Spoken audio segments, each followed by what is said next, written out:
পানের দাম কমায় লোকসানের মুখে দিনাজপুরের চাষিরা। গত বছরের তুলনায় 3 ভাগের 1 ভাগ দামও মিলছে না। চাষিরা বলছেন সুপারির দাম বাড়ায় ক্রেতা কমেছে পানের।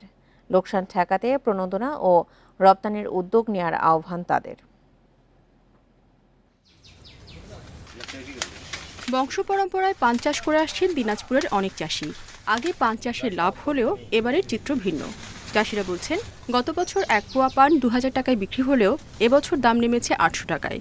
অন্যদিকে বাঁশ সুতলি সহ পান চাষের অন্যান্য উপকরণ ও সার কীটনাশকের দাম বেড়েছে। পানের দাম অনেক কম, কিন্তু আমরা নিয়ে যাচ্ছি বিক্রি করবো, আমাদের ডেভেলপ হচ্ছে না। আপনার ফুল টুল এগুলা যেগুলা কিনতে যাচ্ছি এগুলার দাম ধরেন অনেক টাকা লাগতেছে। পাইকারি ব্যবসায়ীরা বলছেন এবছর সুপারির দাম বাড়ায় বিক্রি কমেছে পানের, এতেই গুনতে হচ্ছে লোকসান।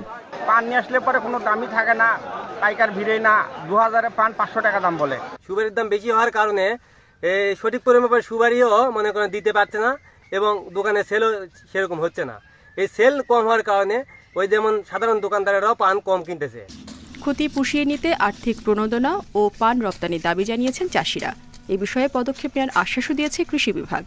বিগত বছরের তুলনায় এবার পান চাষে কিছুটা দাম কম পাওয়াতে তারা প্রত্যাশা রেখেছেন যে সরকারি যদি সহায়তা পাওয়া যায় তাহলে এই ফসলটির চাষ আরও দিনে দিনে সম্প্রসারিত হবে এবং তারা জাতীয়ভাবে অবদান রাখতে সক্ষম হবে। দিনাজপুরে এবছর পান চাষ হয়েছে 210 একর জমিতে। Independent news.